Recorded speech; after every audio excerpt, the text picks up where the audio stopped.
Okay. Welcome to the Wednesday, May 18th, 2022 electronic meeting of the Ann Arbor Transportation Commission. This meeting is being held electronically to protect public health and safety due to the COVID-19 virus. We intend to conduct this meeting similarly to an in-person meeting. Public comment will be via telephone or Zoom only.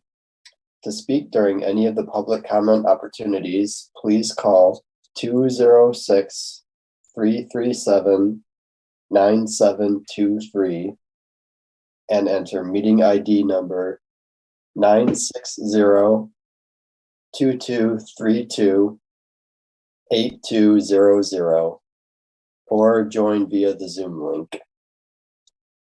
This information is also available on the published agenda in the public notices section of the city website and on the broadcast of this meeting on CTN channel 16, AT&T channel 99, and online at www.a2gov.org/watchctn. All right, so with that, by the way, I am acting as meeting chair tonight. I think we expect the real chair Kleinman to maybe join us a little bit later in the meeting, but that's why I'm starting off.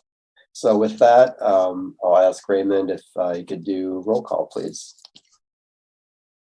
Very good, thank you, Brett. So I'll now call roll. I will note that I have received regrets from Commissioner Margolis that she will not be able to attend. And actually, if memory serves me, I think Councilmember Briggs also mentioned that she might not be able to make it. And then, as Brett mentioned, Molly Kleinman might be running a little late as well. So with that, I'll jump into roll. Commissioner Boland. Here, calling in from Ann Arbor. And yes, thank you as well for the reminder to note where you are calling in from. Councilmember Briggs is absent. Commissioner Brovin. Here from Ann Arbor. Commissioner Hadamaki. Here from Ann Arbor. Commissioner Hall. Here from Ann Arbor. Commissioner Kleinman is absent for the moment. Commissioner Lee. I am here from Ann Arbor. Commissioner Smith. Here from Scioto Township. And Commissioner Wanenkoff appears to be absent at the moment. Commissioner Hess is here. Commissioner Hutchinson. Oh, here from Ann Arbor. Sorry. Commissioner Hutchinson. Here from Ann Arbor. Lieutenant Mike Sherba. Here today from Tyrone Township. And Commissioner Stupka is absent. We do have a quorum, which is 7 voting members, and I believe we're 6 voting members, and I believe we have 7. All right, on to approval of the consent agenda. There are 3 items on the consent agenda, including an updated version of the bylaws we approved back in March.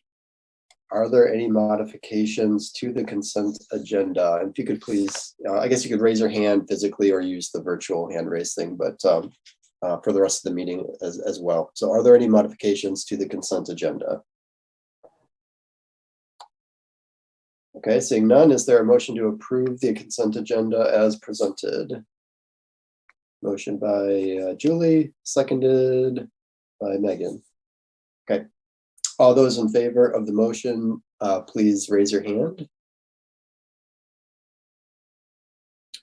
Okay, all those opposed, please raise your hand. Okay, the consent agenda is approved. Okay, now we'll move into the public comment section of the meeting. This is an opportunity for persons to speak for up to 3 minutes. Again, please call phone number 206-337-9723 and enter meeting ID number 960-2232-8200, or you can connect via Zoom as described on the agenda at the top of the agenda. City staff will select callers that have raised their hand one by one using the last 3 digits of your phone number or the person's Zoom ID. In order to electronically raise your hand, to indicate your desire to speak, please press *9 on your phone or select the raise hand button in Zoom. You will hear an automated announcement that the host is allowing you to speak. When speaking, please move to a quiet area and mute any television or background sounds so that we may hear you clearly. Please state your name at the beginning of your comments. Okay, Raymond. Very- Yep. Yes, very Hi, good. can you Brett. guys hear me? Yes, Josh, you've been unmuted. The floor is yours. You have 3 minutes. Okay, thank you. Hello, my name is Josh Lurkey. I wanted to call about some of the bike infrastructure that's been going in. I bike nearly every day in the city for work or to just get around. I really like the stuff on Main and on South Division.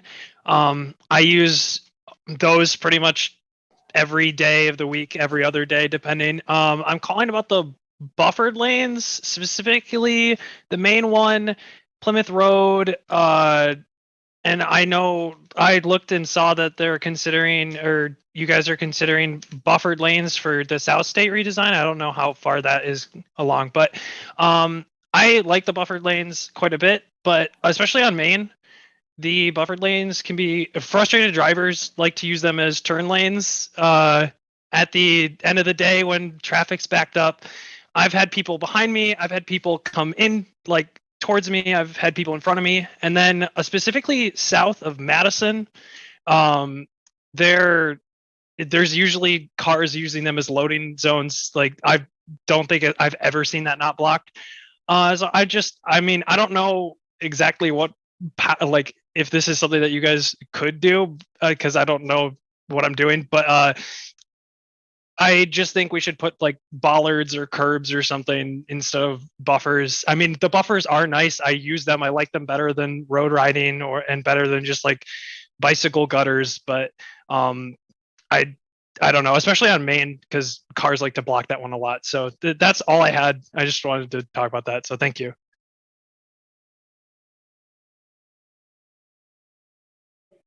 Thank you, Josh. As a reminder, I do have some other callers, but none of them have raised their hands. So if you are attending the meeting and hope to make some comments during public comment section, now is the time to do so.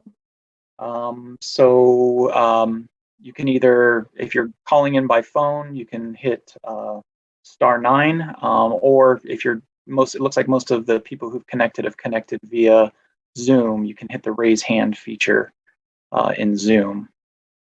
So let me just pause there for a moment to see if any of our other public participants wish to give public comment. And if so, please raise your hand.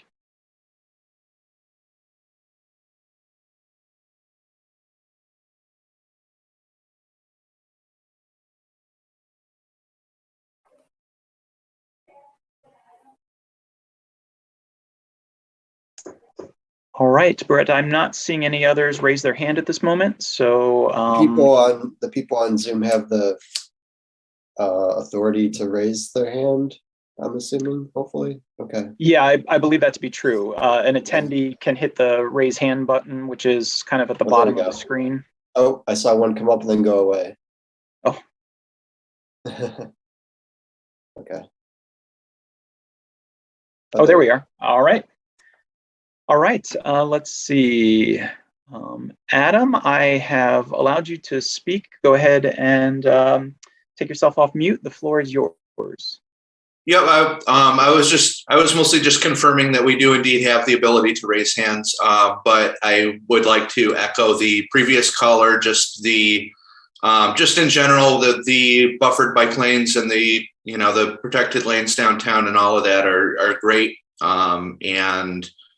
But yeah, there are people that drive in them from time to time, and actually pretty often.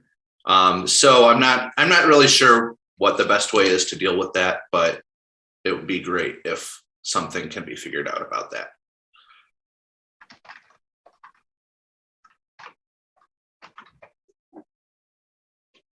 Very good. Thank you for that.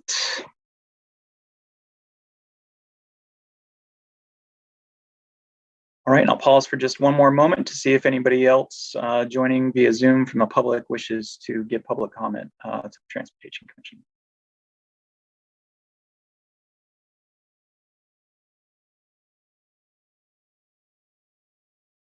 All right, Brett, I'll turn it back over to you.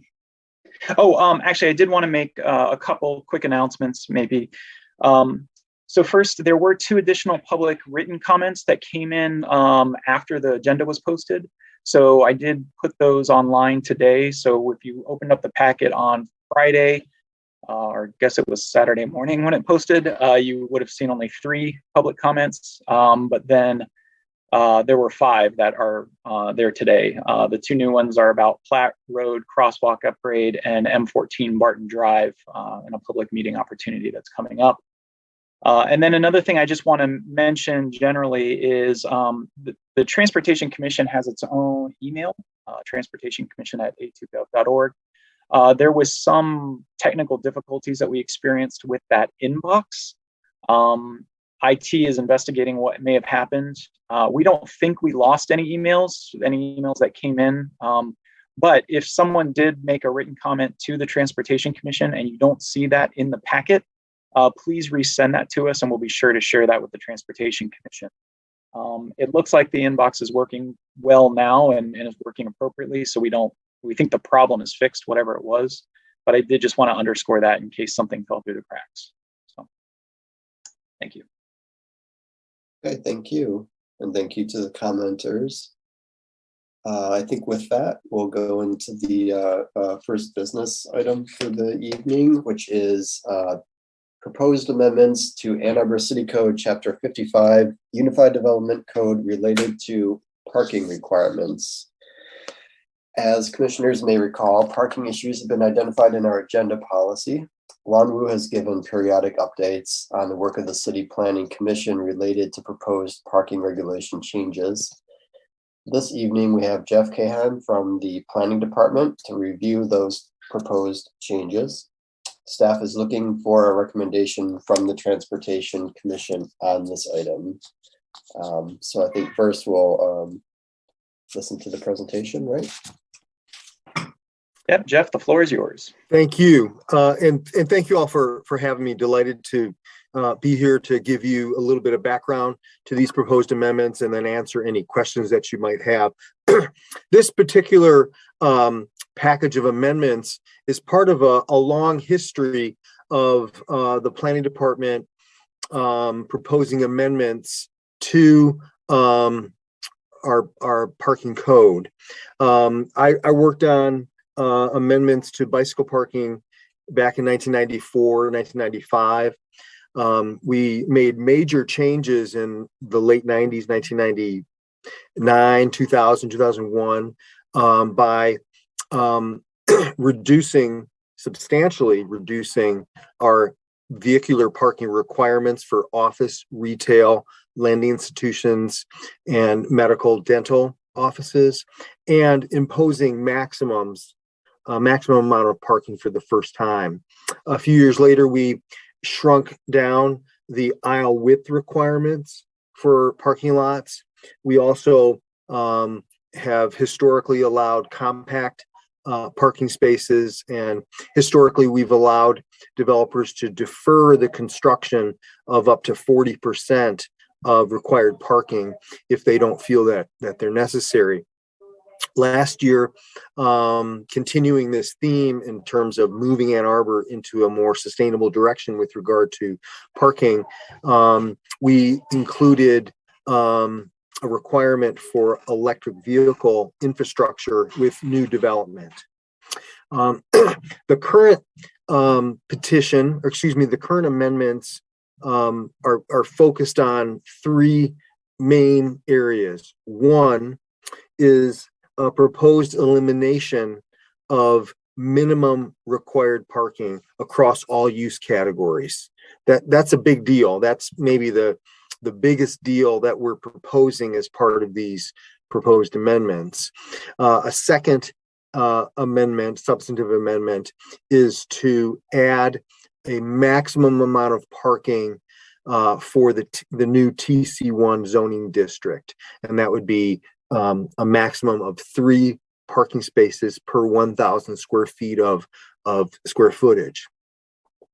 And the last substantive change is more of a tweak, really.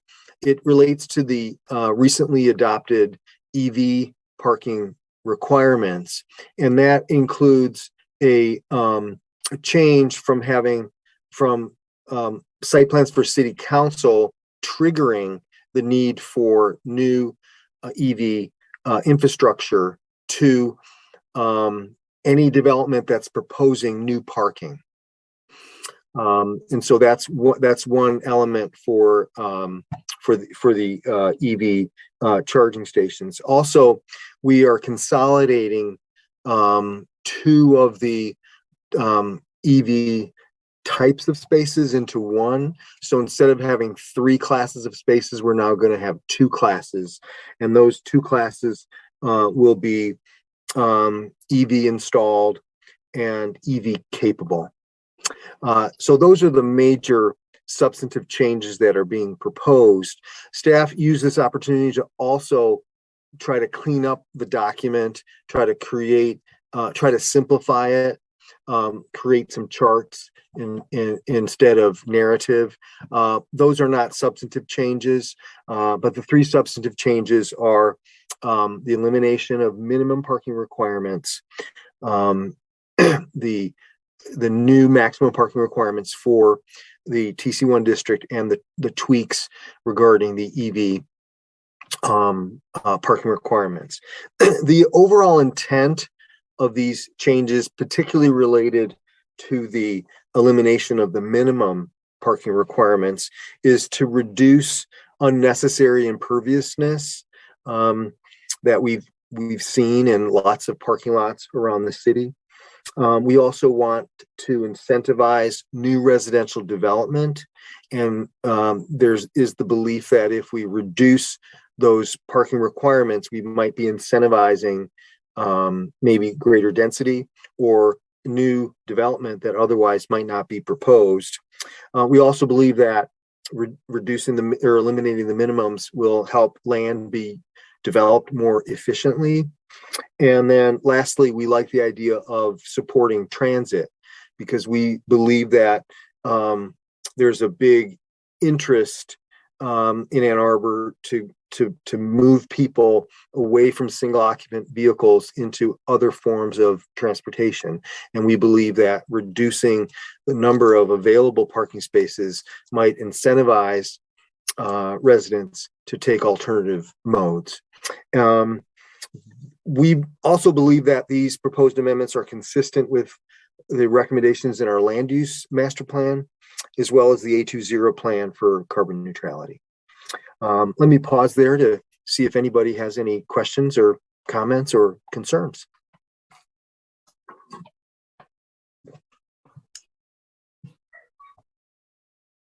I think first I wanted to note that Chair Kleinman is here and present. So if you like, I can hand over, all due authority to her. Got it. Thank you. Okay. Sorry, everyone.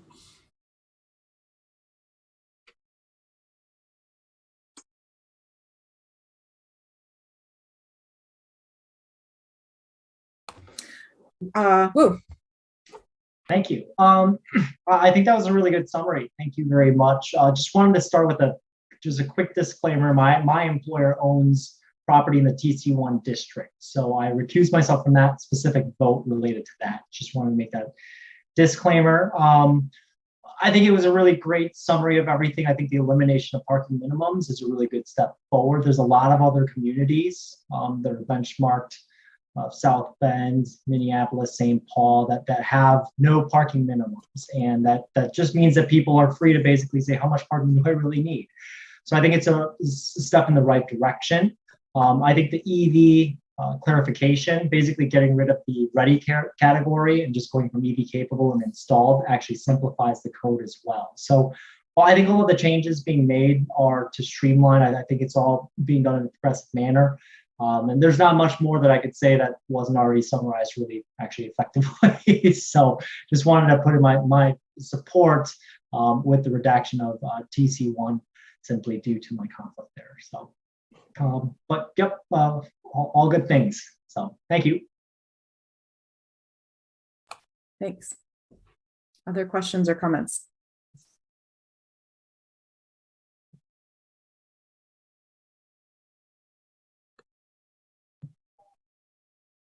All right, so this is before us for a vote today.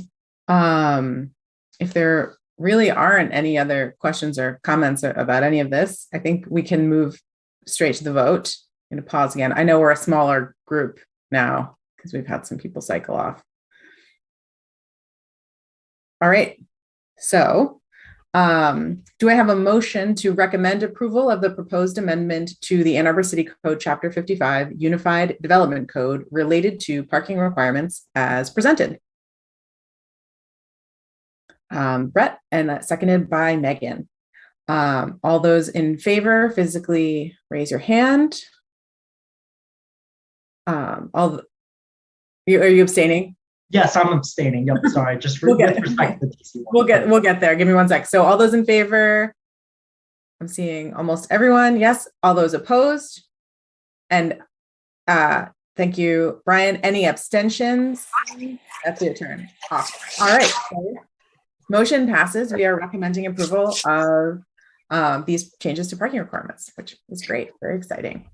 That was a vote for, not a vote against. Sorry. Yeah. Mostly for, 1 abstention.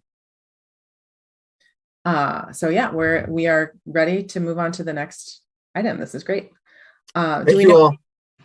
Thanks so much. Do we know when this is going to come to council? I'm intending to register it tomorrow. That means maybe 5 to 6 weeks out. Okay. For the first meeting. Mm-hmm. Cool. Thank you. Great. Thank you all. All right, next up is another action item, the division cycle track parking removal. So the city's evaluated the possibility of extending the cycle track on division farther to the south from Packard to Hoover. And we've got Cynthia Redinger from City Transportation Engineering to give an overview of the project. And this will be another item where we would need to choose to make a recommendation or not to remove the parking. Parking removal requires city council action. So take it away, Cynthia.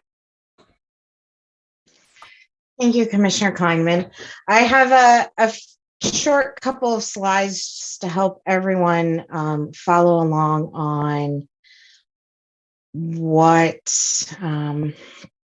we're talking about as we are moving through here. Okay, just want to confirm everyone is seeing the slide deck. Thank you. All right. So a little bit about how this project came before you. In 2019, the city resurfaced Division Street between Packard and Hoover. And as part of that project, we looked at how much street width we had out there and what we could possibly do with that street width to create a continuous cycling link along Division. So at that point in time, we were able to fit parking on one side of the street and, a northbound bike lane the whole way. And, as we were looking at the section that is north of Hoover, we figured it's only one operating lane and it's really, really wide. So we wanted to find a way to narrow that area and create a little bit of traffic, speed management for the residents that were there and to provide a more comfortable cycling facility, particularly as that is a steep uphill section. And we wanted cyclists to feel comfortable as they were traversing that area. So at that point in time, we determined that we had enough width to put in the floating parking that is out there currently. And that was implemented. So that happened in 2019. And a lot of things have happened since then. So as it was installed, and then we had some concerns that came out of that. So we were making continual touches with a core group of stakeholders within the city, monitoring how it was performing. Particularly, the Ann Arbor Fire Department had some concerns about a few of the turning movements. We were able to tweak things for them. But some ongoing concerns were the fact that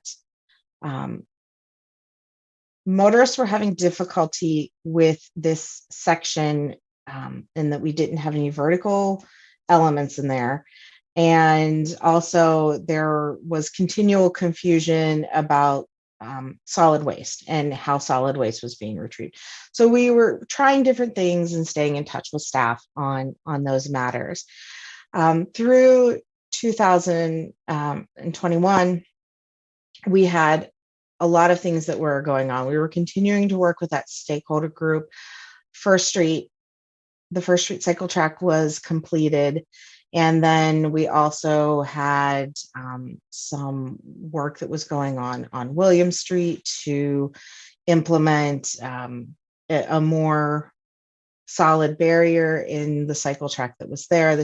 And then also the two-way cycle track was installed on Division between Packard and Catherine. And in one of our routine touch meetings, we were having a conversation about how that new cycle track was going to be entering into where this section is and how that was going to be handled. And we were discussing with all the internal stakeholders about whether the design was going to work for everyone that was there. And one of our internal stakeholders asked, could we just continue the cycle track south? And so transportation staff looked at it, and we thought that that was a logical link and a good way to bring that cycle track to a better sort of ending place as far as the network goes. So we worked on that throughout 2021, and then in 2022 we went ahead and we've gone through and we've done public engagement on this, and now we are bringing this forward to you all. So a little bit about our existing conditions. So these cross sections are set up for looking southbound. And I want to point out here that this particular cross section is for the area between Cross and John. And the reason it's such a short area is because we do have a little bit of variability in how this cross section is laid out between Packard and Hoover, because it does narrow north of John Street. And so we do lose the parking on the west side of the street. So as you're looking at that, that would be on your right side. So this shows we currently have our northbound bicycle lane. We have the buffer, the floating parking. Then we have a single vehicle lane northbound, and then we have our parking on the west curb line. And also looking at south of Hill Street, so between Hill and Hoover, we have our northbound bicycle lane, which is marked. It doesn't show up as having a line when using street mix, because that's just the way it comes out when you don't have a buffer. So, and then we have two directions of vehicular travel, and we have parking on the west curb line. So what staff are proposing is to remove parking from the east curb line between between Packard and Hill, which is really the floating parking. So it's all the floating parking. We will maintain the current parking that is on that west curb line. The space that was dedicated to that floating parking in that buffer will be reallocated to create the two-way cycle track and to create a buffer. And we do intend to put vertical elements in there. Then south of Hill, so between Hill and Hoover, we would remove the parking completely, and we would continue the two-way cycle track and maintain two directions of vehicular travel on that section as well. And this is really the reason it has to go to council, is because we are proposing to remove parking from more than one block. So that's part of city code, is then that has to be approved by council. So that was all I had. As the summary of the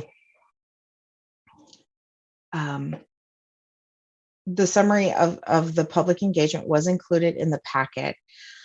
And I do want to allow us to have time to have conversation and answer any questions that you might have.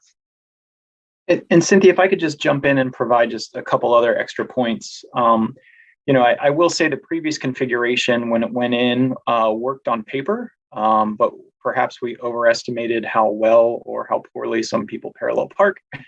And so what was happening is if people parked correctly, it wasn't causing any problems, but if they were a little too far out into the travel lane, it was causing some difficulties, especially for the larger vehicles. So we were getting periodic concerns, from example, University of Michigan bus system.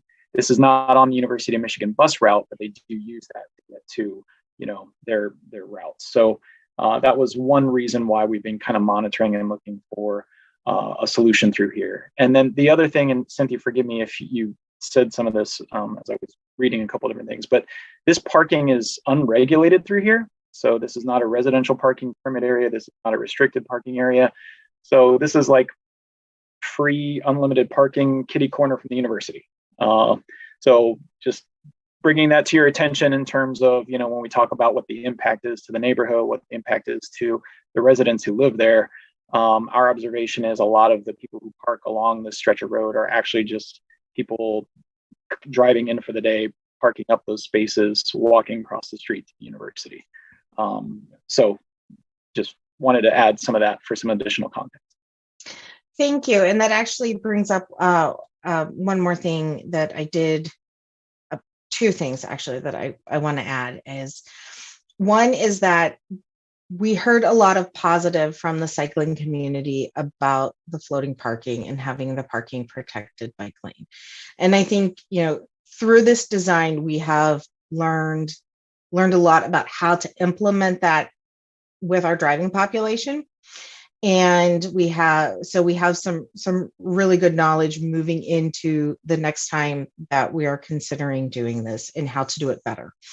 But also I did want to point out, cyclists really did enjoy having that buffer. And so we did hear a lot of good feedback about that. But the problems with solid waste and having solid waste receptacles, in the cycle track during service days continued to be a problem throughout the project. What's the other thing I wanted to add?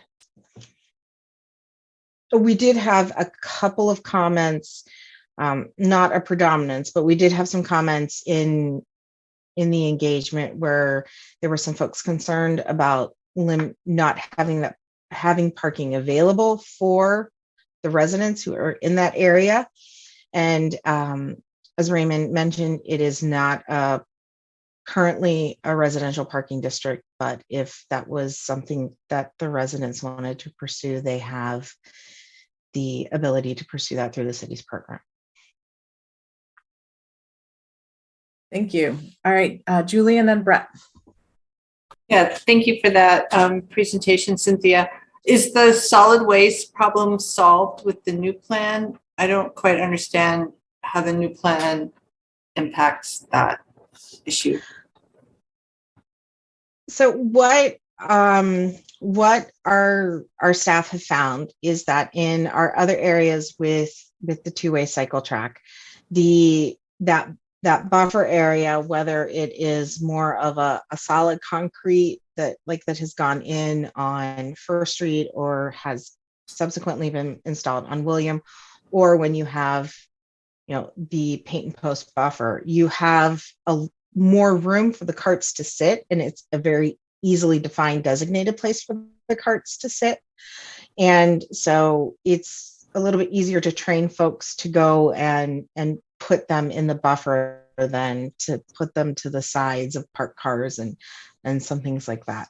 So they have had more successful interactions with solid waste operations in the cycle tracks. Great, thank you. Thank you. comment and a question. Yeah, I really like the plan. One comment is, as I was reading through the survey comments, there were a number of responses, concerns about parking. But as I think Raymond pointed out, it's not a residential permit area currently. So I was just looking at Google Maps and noticed that I think every house on the stretch has at least a driveway. So that was encouraging to see. In these few blocks, this area, it does look like every house has a driveway. So that's good. The question is, how will this be integrated at the north and south end with the existing division to cross Packard? And then also what happens at Hoover, because I know Hoover bike lanes on opposite sides of the street, especially in consideration of the upcoming state project, which is still in design. And also in light of one of the public comments we got tonight, which raised the significant concerns about the crosswalk crossing division at Packard. So I guess that's kind of a big question about the two ends of what's happening. I'm going to start, and if I miss one of the responses, make sure you remind me of that later. So I'm going to start with the way it ties into the existing cycle track at Division. So transportation staff worked with the DDA's design team to make sure that the design of where the cycle track is currently ending would work however we end up moving forward. Our hope at the time was that we would be able to continue the cycle track to the south. And so we really designed with that in mind. But if it is not able to proceed forward, then the design is also acceptable. There will need to be some additional work up there, some pavement marking work and things to make sure that it's very clear that a vehicle cannot enter that area. But it was designed to accommodate a continuation of the cycle track. As far as the intersection of Hoover and Division and how that will be handled, we do not have that design finalized at this point. So we will be doing an operational and safety analysis at that intersection and determining how exactly we want to handle that intersection. So that is not complete at this time. But we are acknowledging that it is likely to become a very busy cycling destination. So we will take that into account when we run our numbers. And usually for something like this, we would see the design, right? Like we're not there yet, but it would probably come back to the commission at some point. Yes. No. Yeah, I think it could. Raymond? Yeah, we're happy to give you an update. I mean, my understanding is, we will extend kind of the cycle track that you see on Division north of Packard, further to the south, all the way to Hoover. It will be protected, as Cynthia mentioned. So we're happy to share kind of that design. It's probably more of I think we're going to be doing all this in-house, if I remember correctly, Cynthia. So it's probably more of a informal design as opposed to, a full plan set or something like that. But we can provide that. Great. Other questions or comments?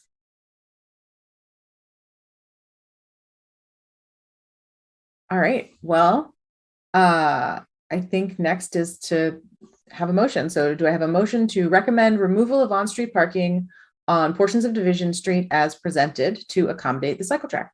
All those in favor, physically raise your hand. Wait, sorry. Nope. Molly, I think we skipped over the motion second part. Or did I miss that? Did we get the motion in the second? I only have one sentence here. A motion to recommend removal of on-street parking. Yeah, we didn't ask who made the motion. And who seconded the motion? Oh, sorry. You jumped right into the vote. Okay, do I have a motion? Everyone's moving now. All right, I saw Megan move and Julie second. Now we vote. All those in favor? Sorry, everyone. It's been a day. All those opposed? Any abstentions? Okay, motion passes. Thank you, Raymond. It's been a while since I messed up one of those process things. All right, moving on to information and discussion. We've got the South Main Street reconfiguration update with Cyrus Nahidi. You know, Brett, you maybe shouldn't have given the reins back to Molly. I'm just saying. No, I'm I kidding. know, I'm kidding. right? I'm kidding.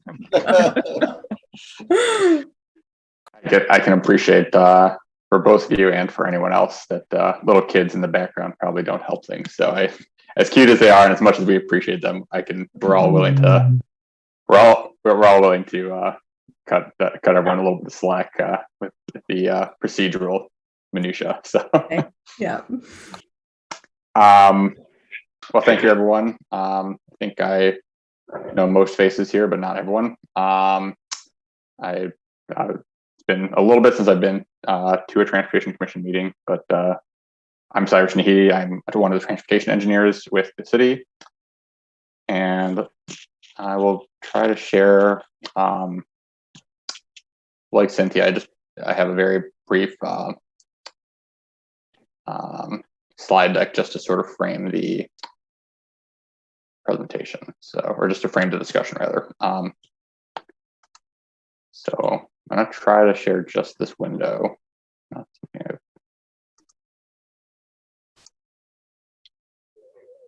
Are you all seeing South Main Street pilot? Yes. Okay, great. But Cyrus, if you could switch it over to presentation view, because right now it's just the format. I have the PDF open, but let me see if I can at least make it full screen or something. Yeah, I think under view there's a full screen mode is not an option. Weird.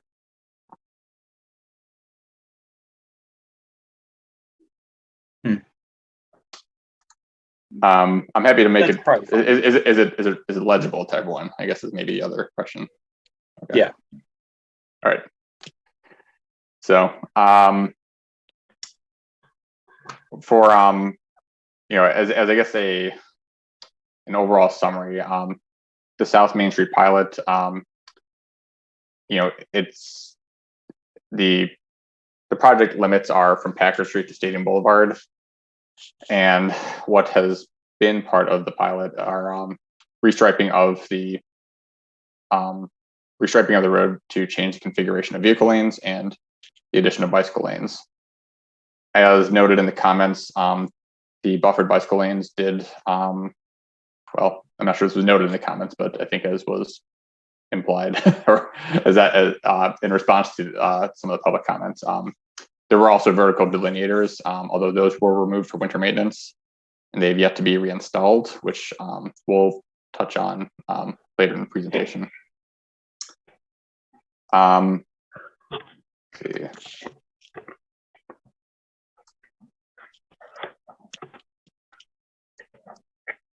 Okay. So I'm repurposing this presentation since a lot of work really for this went into the analysis and memo. Some of you might recognize that this is really just the slide deck from the engagement that we put forth this spring, but with those a few minor changes, but we're not actually at pilot project outreach. I suppose in a sense we are. The outreach is done. We are, but we're in communication mode, I suppose, with commission and after this council. But for some history on the process, in 2018 there was a technical review of this lane reconfiguration. A number of other road reconfigurations have also been analyzed. This was always a trickier one because of the higher volumes of vehicle traffic, but it did undergo a similar review. In 2019, a few updates, the transportation plan, including the mobility Ann Arbor fact book, the bicycle open house as part of the plan process, and then our draft transportation plan at the beginning of 2021. So later in 2021, the Healthy Streets project outreach began. And that's really where this project found its origin in terms of becoming a pilot, because up until the 2020 Healthy Streets, and really more accurately the 2021 Healthy Streets project, there wasn't, all that had been done was sort of review, analysis, and sort of the proposed condition. But with Healthy Streets, we found an opportunity to try it out, especially with lower vehicle volumes that we'd observed during COVID, and in keeping with the goals of Healthy Streets in response to the pandemic, and in support of the transportation plan goals and carbon neutrality goals. So throughout 2021, there was the process of getting Healthy Streets off the ground and installed. So as you can see with this bullet point, outreach began in the spring. The project wasn't really fully installed until September for a variety of reasons. And one thing that meant was that the temporary elements like South Main Street, and to an extent also our neighborhood Slow Streets program, didn't have as much time to really have an effect. So staff, one thing that's not on here also is the preliminary analysis that was done at the beginning of 2022 on the pilot. So we recommended an extension of the pilot based on the relatively short installation period before winter maintenance would have, by the original schedule, pulled it up, and because of the promising preliminary results we saw. So leading into that, we did outreach, which I'll touch on in a moment. But so for those, just as a summary, the pre-pilot configuration was a 4-lane cross section, vehicle lanes that are wider than our typical urban design, with no dedicated bicycle space, and 4 unsignalized crosswalks. And the pilot configuration has taken the 2 vehicle lanes in each direction to 1, with the addition of a center turn lane to make turning into driveways and side streets a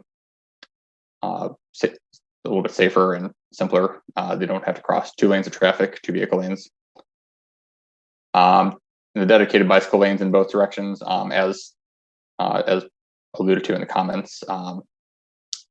And one really notable safety element was also the safer crossing conditions at the 4 unsignalized crosswalks. Those crosswalks are scheduled to be improved, but the sort of benefit, if that were somehow not on the docket, or just before that installation occurs, that as things stand, they are safer to cross without multiple vehicle lanes in both directions. So,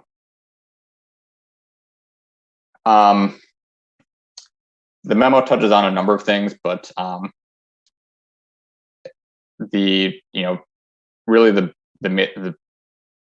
most significant findings are that we shared as part of engagement are still probably the most salient ones to share with you all here, which is that we saw very reduced vehicle speeds. We saw a very significant increase in the number of drivers who were observing the speed limit, and even more so, those who were not traveling at 40 miles per hour or higher, which is a notable threshold for us from a safety perspective in terms of the probability of pedestrian severe injury or fatality.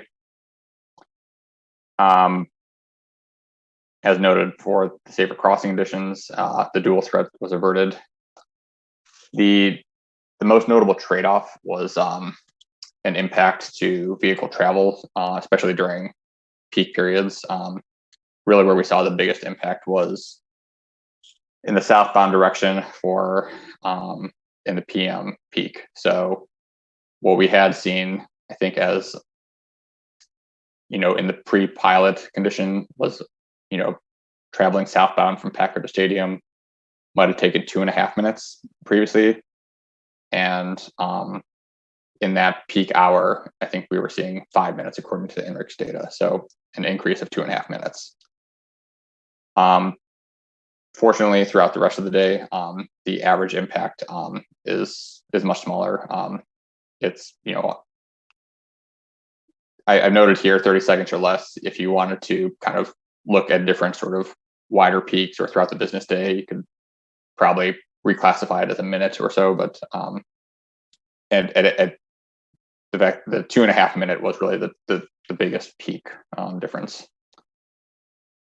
This last bullet about protected versus buffered lanes speaks to, again, the public comments we received at the beginning of the meeting, which is that illegal standing and parking was occurring in locations that didn't have. We had vertical elements, but they were not. There were enough gaps in the between the delineators to allow for standing and parking. And I think, as noted, the most notable block is between Madison and Mosley, where there's 2 large apartment complexes. There are winter maintenance and street sweeping challenges associated with it as well.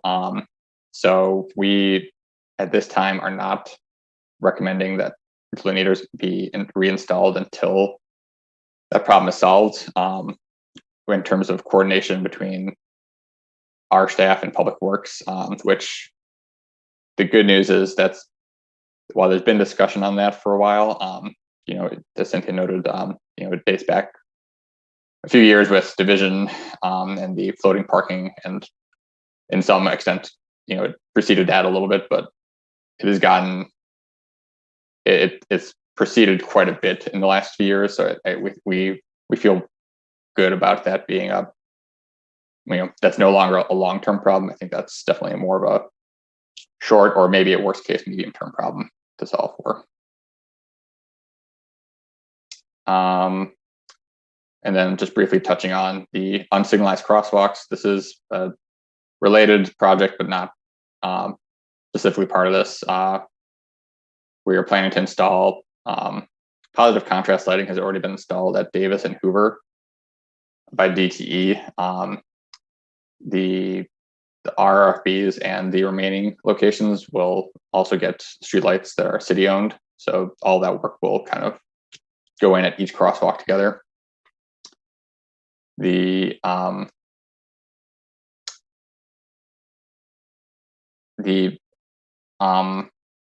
biggest challenge in terms of coordination is the Main and Keach crosswalk, because the right of way is very constrained there. So there'll be an impact to the university's property.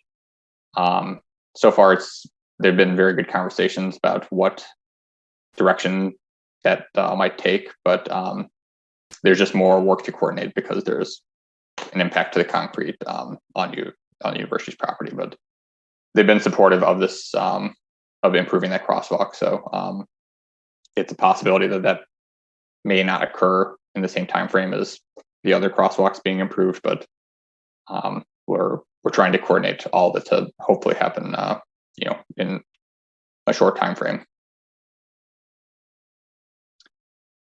The major difference between the engagement PowerPoint and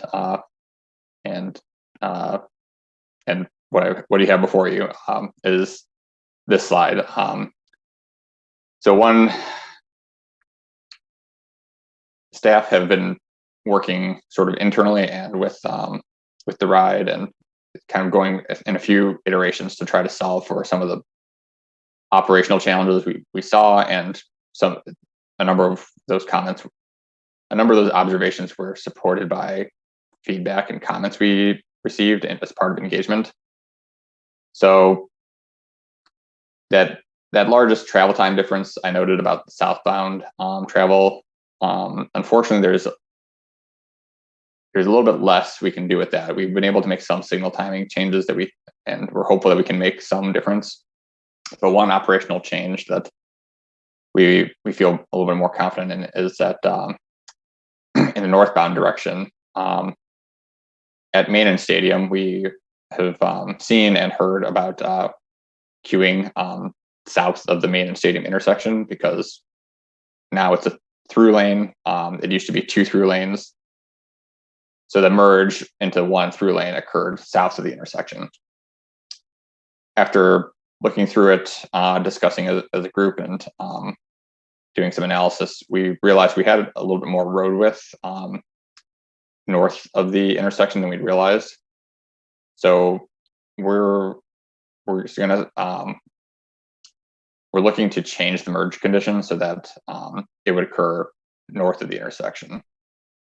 So now there could be 2 vehicle lanes going through, going northbound at the intersection, and then they'll be merging, shortly thereafter in the intersection.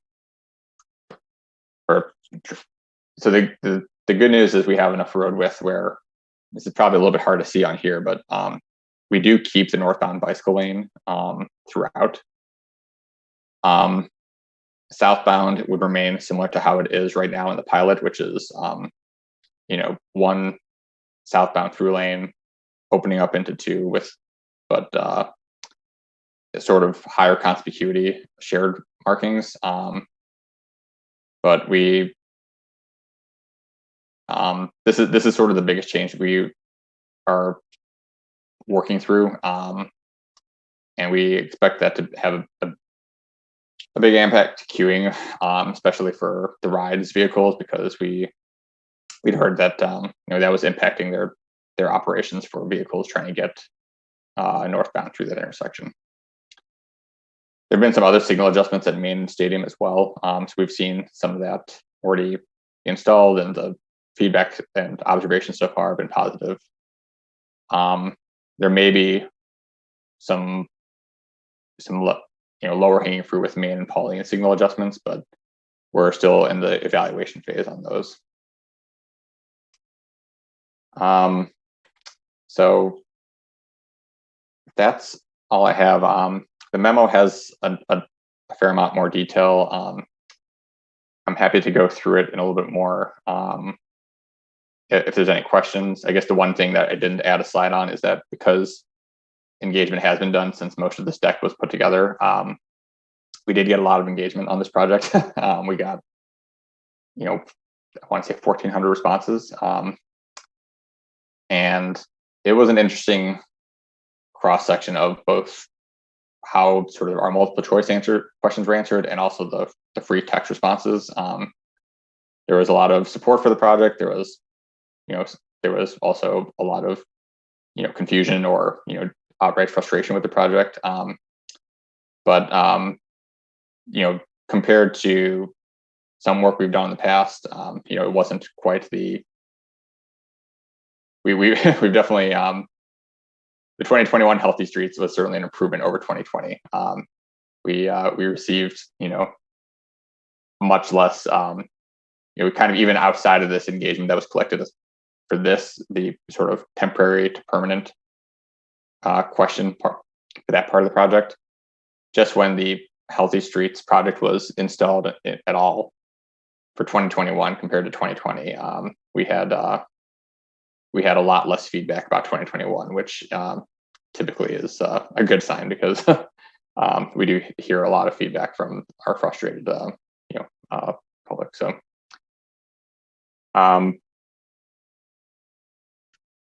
I guess I will stop sharing my screen, and you can go to questions from there. Like I said, there's a lot more information in the memo, and I'm happy to speak to any of it if anyone has anything they'd like to ask about in more detail. Great. Thank you, Cyrus. Questions, comments? Brett? I just wondered if, if you could, I believe it's in the detailed memo, but if you could confirm that I guess the recommended traffic volumes are definitely below, the actual traffic volumes are below the recommended point at which road diet like this becomes, something that's possible to do. Yeah. I think that data is in the memo, but if you could just, let us know. And then also, with the proposed reconfiguration of the northbound, moving the merge to the north side of the stadium intersection, can you quantify what that improvement would be, as opposed to maybe working on, if it even really needs it, working on the striping and the signage and the current configuration south of stadium, maybe a stronger indicator that, hey, this right lane is going to turn into a right turn only lane. Because that's the concern now, is people are in the right lane, they're not paying attention, and they realize they have to cut over.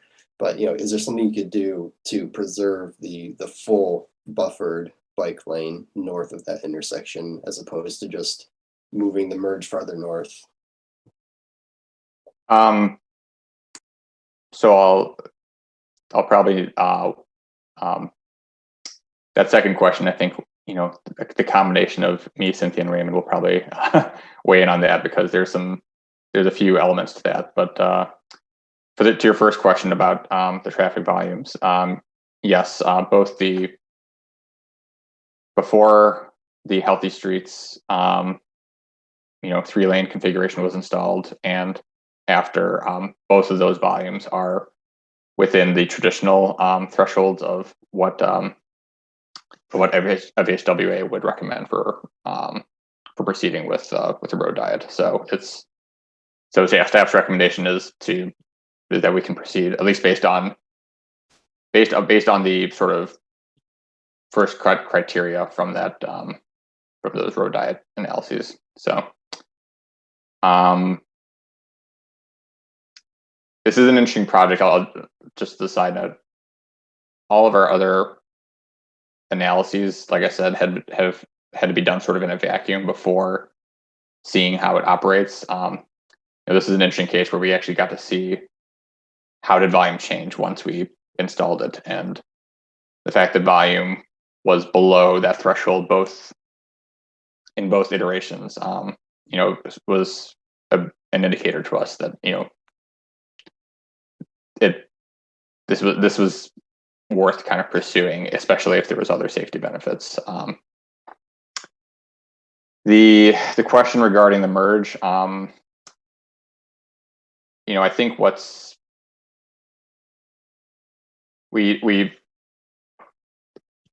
we kind of considered it as a trade-off, to be able to the fact that we could keep the bike lane without the buffer was a bit of a welcome surprise to us. Like I said, we didn't realize we had that road width. We thought at other similar locations throughout the city, we sometimes we have not been able to keep a bicycle lane buffered or standard at the intersection because of intersection capacity questions. The reason that we wanted to keeping a bike lane in any shape was important to us, because we are considering restriping south of stadium as well. So it's a bit of we're trying to balance all the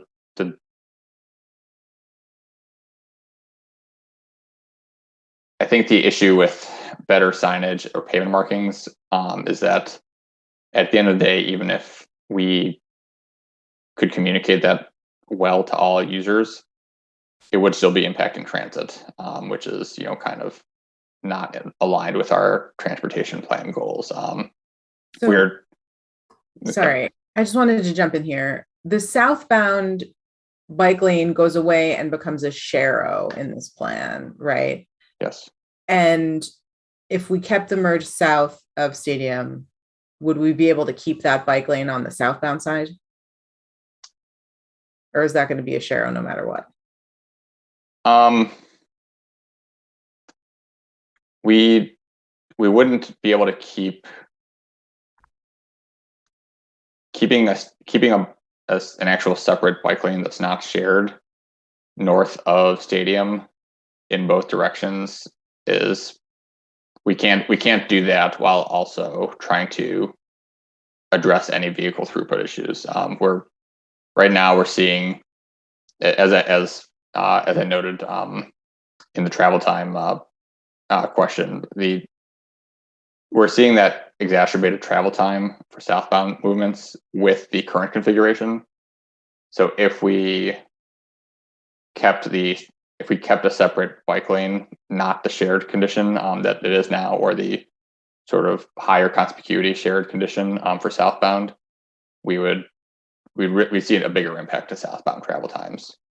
I'm really concerned about turning a bike lane into a Sharo, especially in a spot like that, because it basically means it breaks the connection completely. People who are less comfortable on a bike, who are biking with kids, if they are suddenly dumped into a Sharo at that intersection, which is, I understand, one of the worst in town, that's not going to be a part of the network for them. They're not going to use it.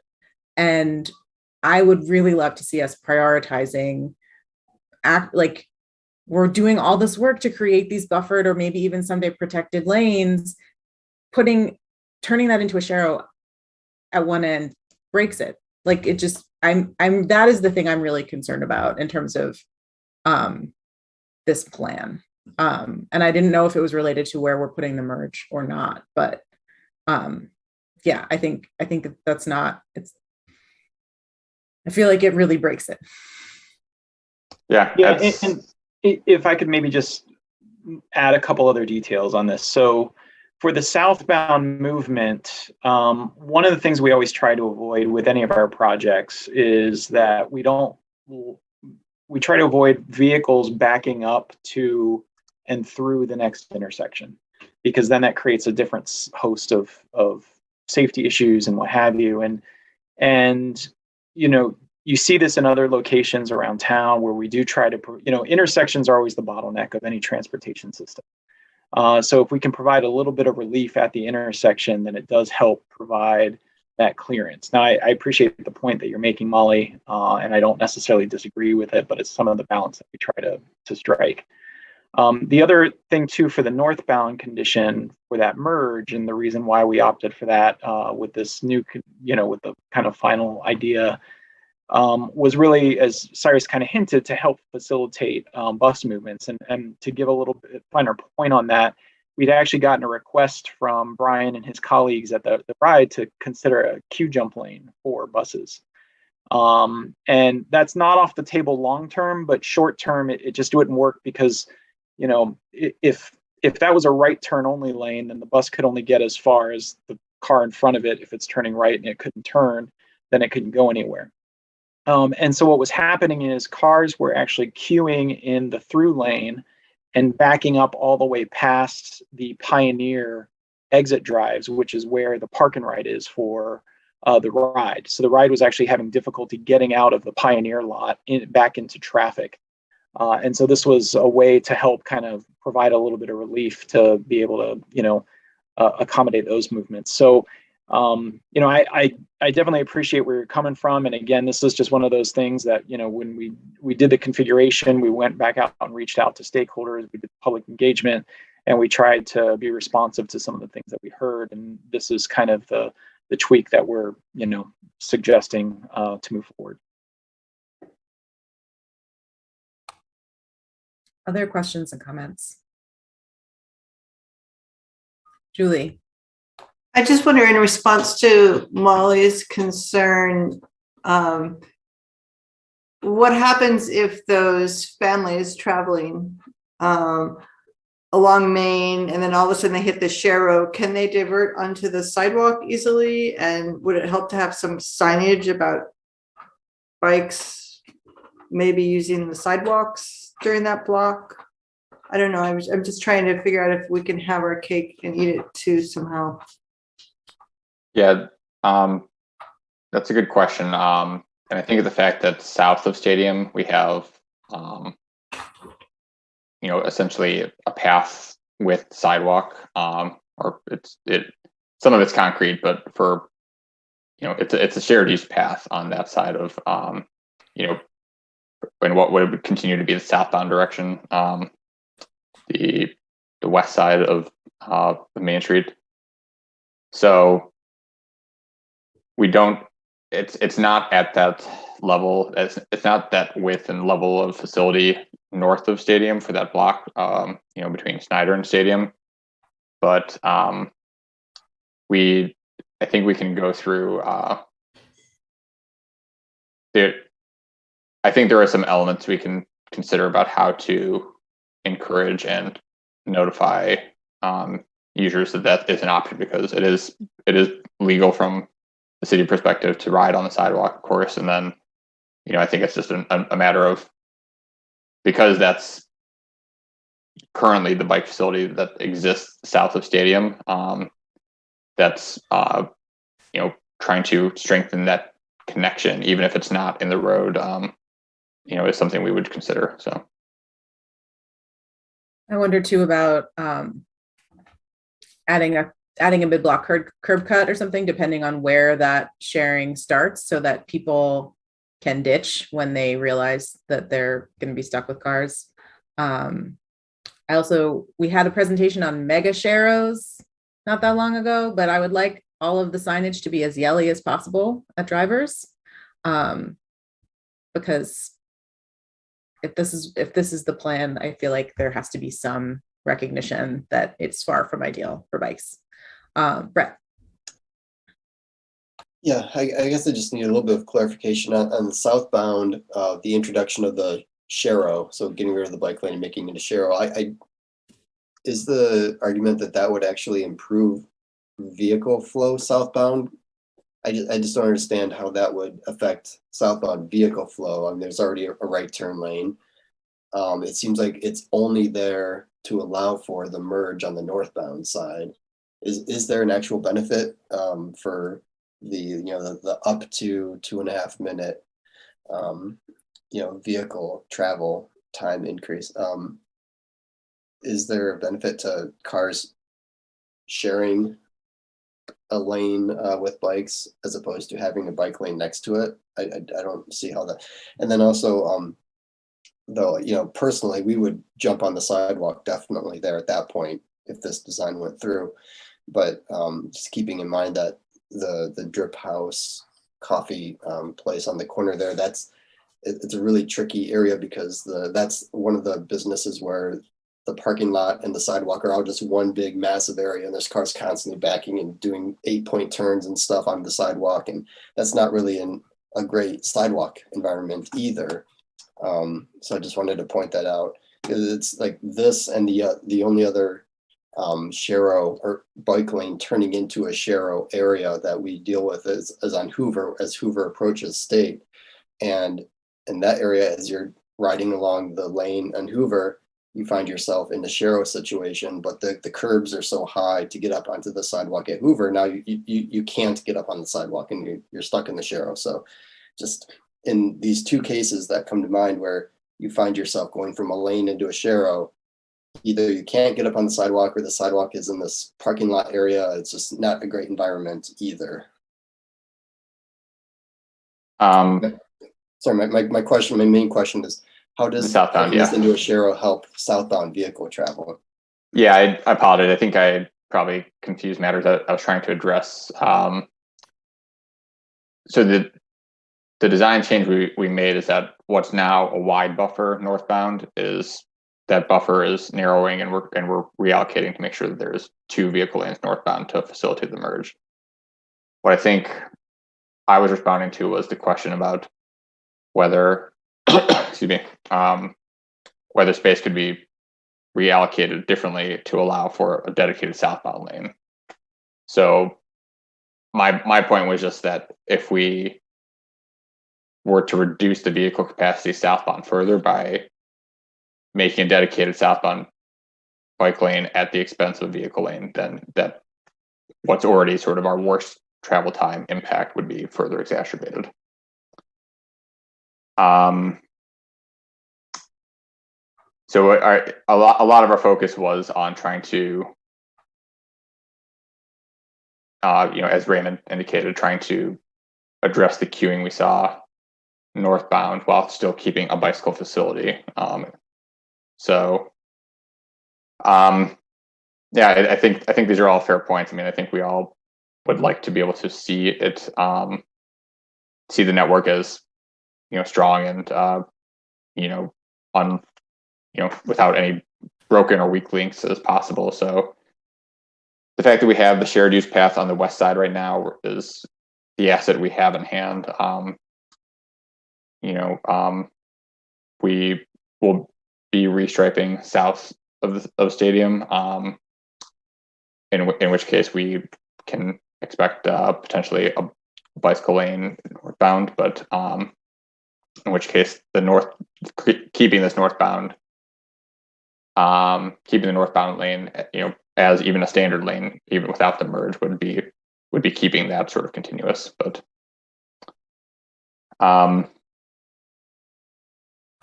yeah. I have a question that is not about the Sharrows. I think at this point our feelings are clear about that aspect of the plan. But I'm curious. I know that the street sweeping / winter maintenance issue keeps coming up around around doing actual protected lanes, and I'm curious if there is some kind of council action that could help address the street sweeping winter maintenance issue, such that we could start having protected bike lanes around the city. I don't know if that would be like budgeting for the cute little mini snowplows. Do we need to be writing grants? Do we need council to be like telling you to do it and figure it out? Yeah, yeah, Molly, I think it's a good question. So interestingly enough, I just got the details from Public Works today on the piece of equipment that we're looking at. And so we're just trying to solve for how to pay for it. Is in terms of policy guidance, I think there's already policy guidance established in the Moving Together Towards Vision Zero Transportation Master Plan, where, quite frankly, it calls for an all ages and all abilities bicycle network, which, as you know, means separated and or protected. So yeah, I think the operational side is something we just needed to solve for, and we were working towards it. Right now we're working with the DDA, Public Works, and our staff to identify that equipment and what fund source it can come from. But yeah, it's in the works. We're actually hoping to procure it this summer, assuming supply chains and everything else and budgets all line up, but it's in the works. Awesome. That's great to hear. Are there any other questions or comments on this before we move on?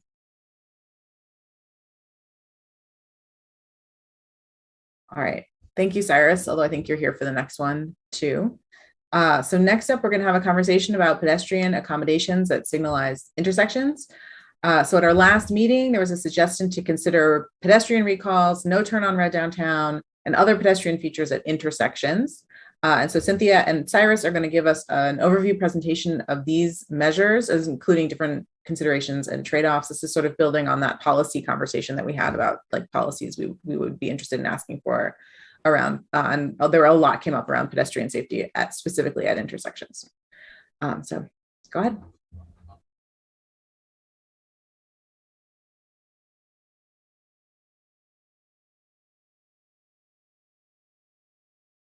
All right, well, thank you once again, everyone. We're glad to be here to talk about this. And I just want to make note of the fact that this presentation was developed by all three of the transportation engineers. It's just Cyrus and I who are here presenting this evening. And Cyrus doesn't get much rest because he gets to go first. I don't have to introduce myself again. Yep. So as context provided by Molly and Cynthia. So what we thought would be helpful before we got into what types of pedestrian accommodations occur at signals currently, we thought setting the table with the glossary of terms would help. Some of these may seem self-evident, but you hear different terms. So traffic signal, when we also deal with streetlights, calling it a signal as opposed to a light does matter. That's the entire system of equipment, not just the green, yellow, red signals themselves, but the cabinet that's or the mast arms holding up the signal lights. Or in some cases, as we will get to, we have span wires holding up our equipment. So that signal really refers to everything, including pedestrian actuation buttons if that exists as well. A cycle is essentially one turn around the clock. If you kind of think of it as a clock. So one complete service of all movements at the signalized intersection. So if you're at leg one of an intersection and it's green, what has to happen and how many seconds for each part of the cycle before that green starts up for that leg again. That's one cycle. The phases, those are the sort of sub parts of the cycle. Each is the service of a specified movements. So it could be a phase for northbound and southbound movement and a phase for eastbound and westbound movement. That's sort of the simplest type of traffic signal. And then there would be, in a case where we have, pedestrian signals as well, there would just be the sort of a pedestrian signalization to go along with that. This is a definition of traffic that I always get a kick out of. It is in our state law. And it starts with pedestrians, which is always an interesting thing to emphasize when thinking about it through the lens of the State Department of Transportation. So pedestrian, ridden or herded animals, which is not common in Ann Arbor, but it is technically traffic, vehicles, streetcars, and other conveyances for the purposes of travel. So, and a flashing yellow arrow is a signal condition to indicate that a driver may make a left turn, but it's what we call a permissive left turn, which means that they can only do that if there's no oncoming traffic and no pedestrians crossing the street. So compared to a green arrow or protected condition, there's more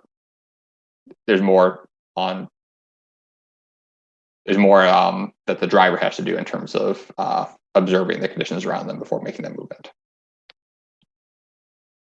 Slide, please. So you all may be familiar with the leading pedestrian interval, but because that is something that we do have in many locations in town, but to define it, it is it's the condition where the vehicle signal remains red while the pedestrian signal allows the walk condition. So it gives a several second head start. This indicates 3 to 7. I think at our locations in town where we have this, it is on the lower end to keep our signal cycles and shorter. And it gives pedestrians sort of that head start to make sure that any vehicle that does have the movement, as indicated in the second slide here, any vehicle that's going to turn across those crosswalks that have pedestrians crossing through them are going to be more aware of pedestrians because they'll already be in the crosswalk at that point. So it's that's the definition of the LPI, the leading pedestrian interval. Slide, please. Cyrus, just before we move on, I want to make sure that the commission is aware that all of the city-owned signals had LPIs installed in 2020. And while some of the MDOT signals do have an LPI in currently, not all of them do, and we are continuing to work with MDOT to get all of those signals reprogrammed with LPI. Right. Yeah, they were installed at the beginning of the pandemic, and yeah, for the MDOT signals, which is, you know, it is a proportion of the city signal infrastructure. Some of those have been installed, but that coordination sort of needs to happen on a more individual basis. So no turn on red is the condition of prohibiting vehicle movements from turning, so that there's not, you know, there wouldn't be a vehicle turning into a crosswalk that would be, you know, that has the walk signal for a pedestrian. It prevents that perpendicular conflict. So it's really used to separate those non-motorized travelers from drivers, from motorized travelers in, you know, what it would prevent it during an LPI, but it would also be true throughout the phase as well. So it is often used to address a known crash history and when intersection sight lines are compromised. But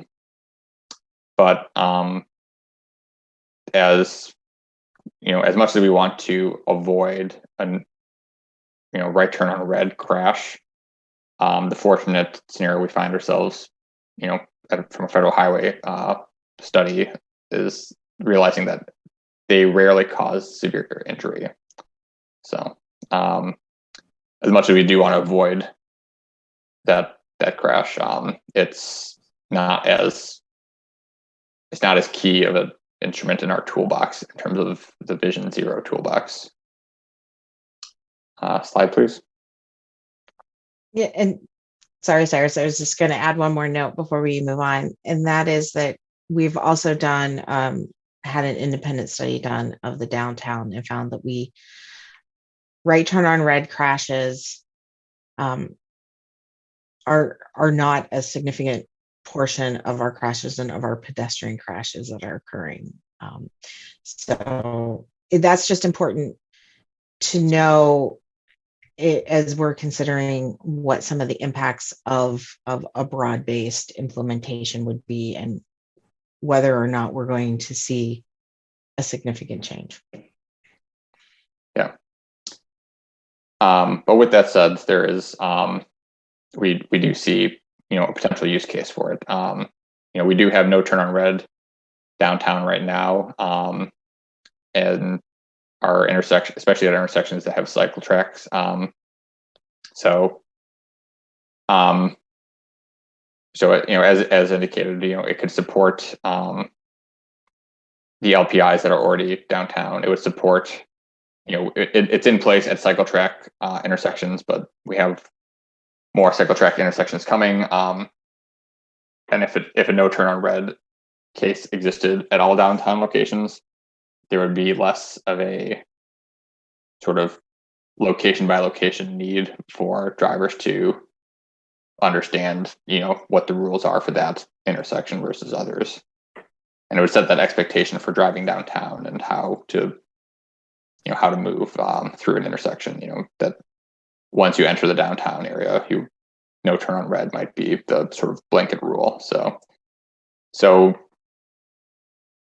like we noted, even though there's not a direct impact that we see in terms of having a significant impact on serious injuries, in terms of the types of crashes that a right turn on red, no turn on red would prevent. We do see sort of a more holistic benefit, as indicated here. So that's I think we would have a few things to think through, though, which Cynthia will probably want to expand upon in our next slide.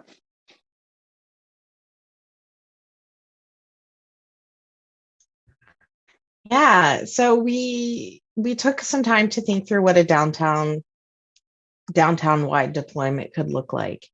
And, it's one of those things where if there's the desire to move in that direction, we think it would be really necessary to develop a good communications plan, and that we need to effectively kind of communicate out to our public what the change is going to be and why the change is being made, so that folks will understand and start to modify their behavior.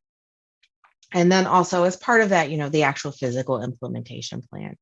The engineers will need to work with our signs and signals unit to procure all the necessary materials for the signs and develop those individual signing plans for each intersection.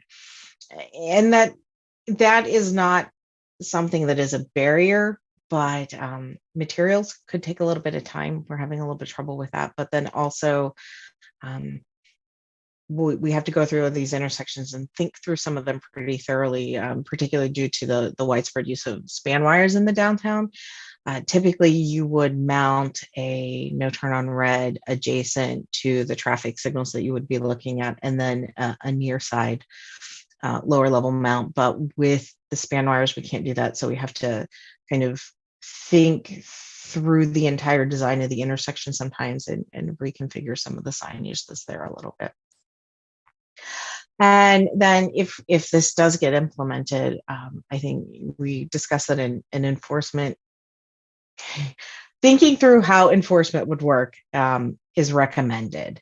And if we were to partner the implementation with an enforcement plan, our recommendation would be to create a really high visibility plan that is similar to the style of enforcement that was done in our pedestrian activities in the past that we developed along with the help of Western Michigan University. That is really, it's a very high visibility. There's lots of advertising communication about the fact that the enforcement is coming, focusing on giving lots of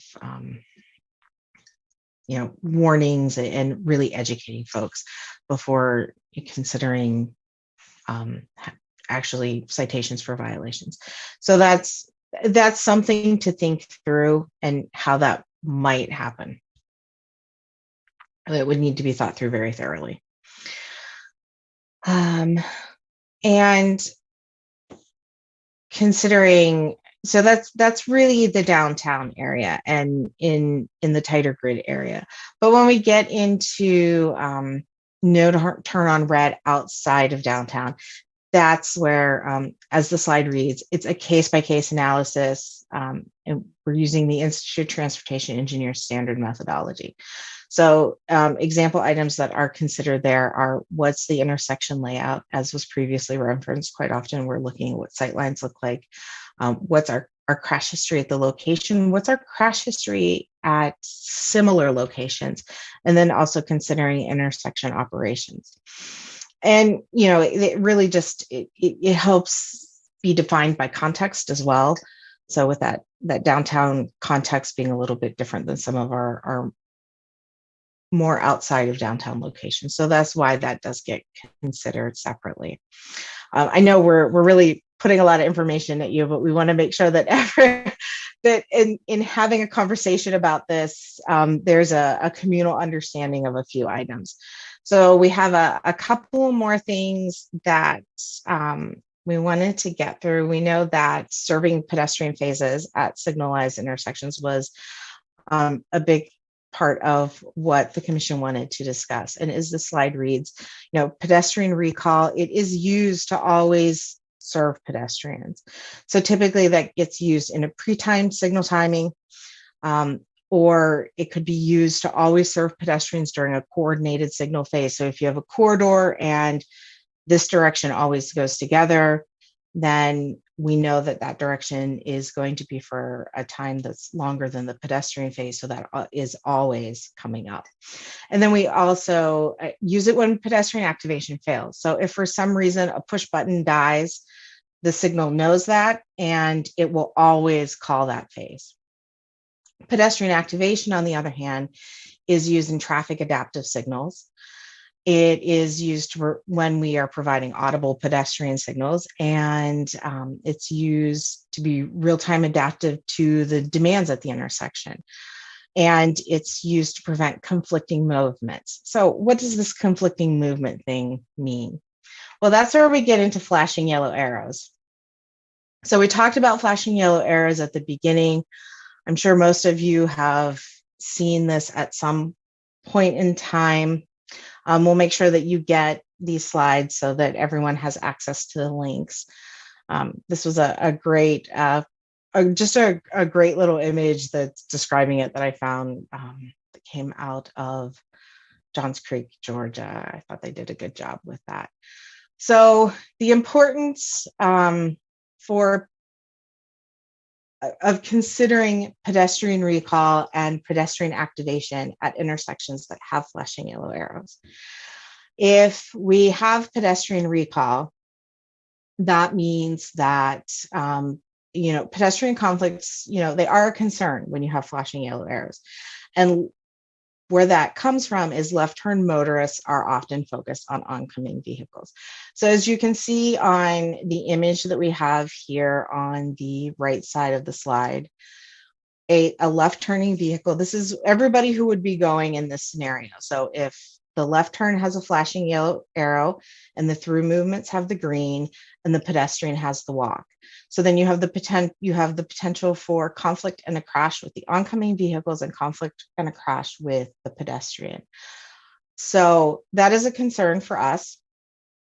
And a good way to handle that is when you have activation. So when your pedestrian activates their approach to the signal, then what we're able to do is we're able to stop the permissive part of that cycle, right? So we eliminate that phase. So if a pedestrian activates, then there is no flashing yellow arrow in that cycle. It has been removed for the cycle. It may be completely removed depending on how long the walk time is, or it may be delayed. So this example is Broadway, Plymouth, Maiden, and Moore. And the reason that I'm showing that example is because we actually have this scenario there. So when a pedestrian is activating, the crosswalk that is crossing Moore, as shown here, then that left turner gets a red indication, the pedestrian gets the walk, they don't have that conflict. And then after the pedestrian has cleared the intersection and that phase is now in a solid don't walk, that's when the left turn gets their protected phase as well. A couple of other things that we wanted to make sure that everyone had a basic kind of understanding of things that we're thinking about is when we're designing our traffic signals, we are working to design our traffic signals for all of our travelers. So we want to make sure that they're accessible for folks on wheels. And that is usually, it focuses on things like cross slopes and grading and ramps that are the intersection so that we can provide access from the sidewalk across the street and back up onto the sidewalk. Again, we want to make sure that they're accessible for folks who are blind or with limited vision. And we are usually accommodating that through, providing that through tactile surfaces on the ground. Those are the truncated domes, tactile push buttons, the way the intersection is overall laid out, and audible pedestrian signals. Right now, we are providing audible pedestrian signals on a request priority. And then also, thinking about making intersections accessible for folks with cognitive limitations. So that is really part of looking at how the intersection is designed and laid out and trying to keep intersections as simple as possible. Then we also wanted to touch on detection for everyone. And because I know that in addition to the questions about how pedestrians interface with our signalized intersections. There was a question about detection for bicyclists. And detection for bicyclists has been a little challenging over time, but we have found a technology solution that is working better than anything we've tried before, and that is our grid smart cameras. And so we are slowly moving our signal detection over to grid smart cameras to be able to pick up those bicycles well. It's an optical detection. So this is the camera unit, and I found this on the grid smart website, and I loved it because it's actually at the U of M testing facility, and you can see our water tower in the background there. It's like, hey, that's us. So these cameras, they run on real time. We're not storing any video data from them. So I know that's a question that does come up. So we wanted to open the floor for discussion. Thank you so much, Cynthia and Cyrus. This was really great and thorough. I have a bunch of questions, but I'm going to let everyone else go first.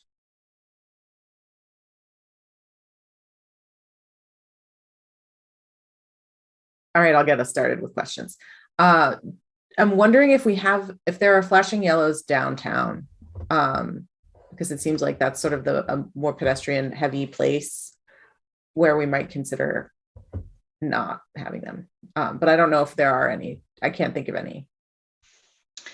That's a great question. So on our signal system, the downtown is currently, it runs in a pre-timed mode. So it is set up for flow across the grid. We do monitor the volume of traffic that's down there. So there are, if you think about the system, there are triggers that change the signal timing throughout the day. But we do not have any flashing yellow arrows in the downtown grid. There are some on Huron. So there is, and they are what's called a lagging permissive protected. So there's the flashing yellow arrow, and you have the opportunity to make a left, if you have the opportunity, but then there is a protected phase that follows, so that drivers should not feel rushed because they will get service. Yeah. So then I guess I wonder about, I understand the throughput issues, but given that there's a protected left, I wonder about getting rid of the flashing yellows downtown because, again, of that pedestrian conflict. Because I think those are intersections where we're not using the buttons, right? There's it's pedestrian, like the pedestrians get a cycle every time. Is that right? Yes. Okay. So I'm going to put that out there.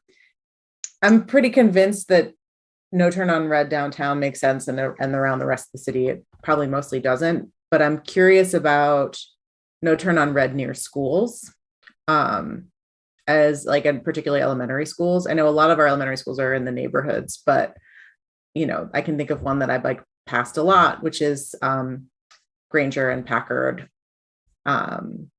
And there are probably others around town. And I'm curious. I would be curious to know if that would be something to consider. Would be a no turn on red near the schools where there's more likely to be small, less visible people crossing the road. Mm-hmm.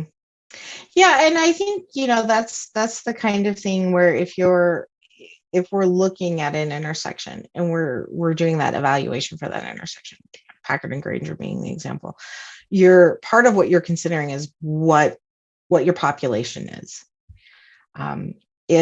To give an extreme example, is if you knew that you had 100 people on a corner who were in wheelchairs, you're going to design things differently.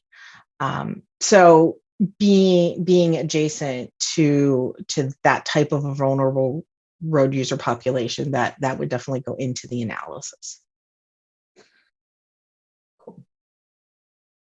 Anyone else?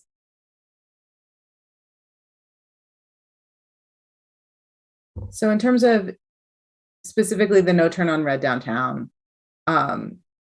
what would be the process to actually make that happen? Is that something where it would come from council? Is that something where staff, I mean, you've already done a tremendous amount of work. This was really helpful in terms of understanding the considerations, but I'm curious about how we would take that to like a new policy. Brian.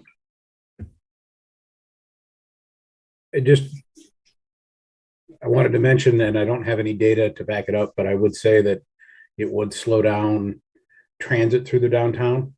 That being said, I think it makes the use case for transit only or transit and bike only lanes that much more relevant, but it would have an effect. For example, on Williams Street, we ended up rerouting away from Williams and Fourth because we just weren't able to make those turns anymore. That's really helpful. Thank you. And then Molly, if I may, to address your question, I think Cynthia was asking for some direction or preference here. Now, this isn't an action item, but if this body wishes to kind of give some informal direction, we can go back and look at that. Or if you wish to take more formal action, we can bring something back at a future Transportation Commission meeting. Okay. Those sort of operational things don't really require council action or things like that. But, quite frankly, for staff, it's always helpful to have a little bit of cover. If, this body supports something, then it helps, give some further credibility to some changes that we make. So in terms of how you want to handle it, there are any number of ways. I wouldn't say anyone is right or wrong. It just depends on, how passionate this body is about, especially that no turn on red downtown. Got it. Brett. Yeah, with respect to the no turn on red, I think that was one of the legislative priorities we passed along to Erica in the last meeting or two, I think, right? I think. So that's just one thing to know. I also wanted to try to understand the one of the impediments or challenges for downtown you mentioned would be the way the lights are spanned. It's not clear to me, like what does that have to do with the sign? If the lights are on a cable, or I don't want to drag you into the weeds, but it just isn't clear to me at all what or how that's a challenge. So if you could maybe explain that. Yeah, that's a great question. And I apologize. As we were developing the slide deck, every time we ran into jargon that we couldn't figure out how to change terms for, it got added to the glossary. Span wire wasn't one of them. So when it is, you're right. It is literally how we hang the traffic signals. So if they're hanging on a piece of steel that's sticking out from an upright, that's a mast arm. And if we are hanging them on a wire that is strung between 2 points, it's usually either 2 steel poles or 2 wooden poles in some locations. That's called a span wire. So if you have a single span that does not have a tether span underneath it, that's the design that our signals are, then you can't really hang a static sign up there because it just becomes a sail or kite, and it more often than not is blowing off in the wind than it's sitting straight and able to be seen. When Michigan first started experimenting with their span wires, there were a lot of agencies that were trying to just hang static aluminum signs up on their single spans, and there were problems that came out of that. So that's why that's not an option. So we get creative and we find a place that is within the driver's kind of cone of vision. So if you think about, when you're sitting at an intersection and where it is that's kind of your vision is focused. So we don't want things that are too far outside of where they would be otherwise looking, but trying to get things placed in an area where they will be seen by motorists. Cynthia, if I may, is another possible complicating factor. Many of our spans are diagonal spans where there's only like 2 posts kitty corner from one another, and the signals, kind of go across at a diagonal. And you can imagine hanging a sign on that probably would not face exactly the right way. It would kind of be askew and be problematic. And I'm sure there are some mounting things that could maybe try to address that, but it might not be entirely effective. So it's not insurmountable, as Cynthia is kind of alluding to, but it just creates a sort of design challenge for us in terms of like where to place the sign, how to secure it to make sure it doesn't blow off, how, to make sure that, motorists can see it. So I think just adding some additional nuance to it. Yeah, it's a little bit of extra effort on the design. So instead of being able to tell our sign shop, okay, go out and install no turn on red at these intersections. If they were all mast arms, they know that that's a near side and it goes with the lane use sign, and one goes up by the signal heads, and they can go out and install those all day. With it being all these extra complications, we really have to think through where all the signs are placed in the intersection, and it just becomes an entire intersection signing review exercise. Thanks. I'm gonna move us along because we're getting close to 9 o'clock. Although I would love to just do a quick temperature check if folks would be interested in bringing an action item to the next commission meeting where we would potentially take a vote on no turn on red. Just give me like some thumbs up if that's something that you would be interested in doing, if you feel like you need more information. Okay, cool. So we'll talk about stuff this week. I'll check in with folks or not this week, this month, and look into how we might bring something back. And I'll check in also with Erica, because I know she was curious about it. Yeah, Julie, go ahead. So is this a quick question? What % of our downtown intersections are already no turn on red? I don't have a percentage for you, but if a cycle track touches it, then it's already no turn on red. And when we installed those, we did not install the no turn on red just for the movements that would be crossing the cycle track. We installed it for the whole intersection so that the whole intersection has the same set of rules. And we have a loop that's almost finished, and we'll have another run of cycle track that's on Catherine and Miller by the end of the year. So we already have a good number of intersections that have no turn on red. So to, fill in the circle is not, it's not something that we have any operational concerns about. That's really helpful. Julie, did you have more questions or? Okay. All right. Thank you, Cynthia and Cyrus. This was really informative.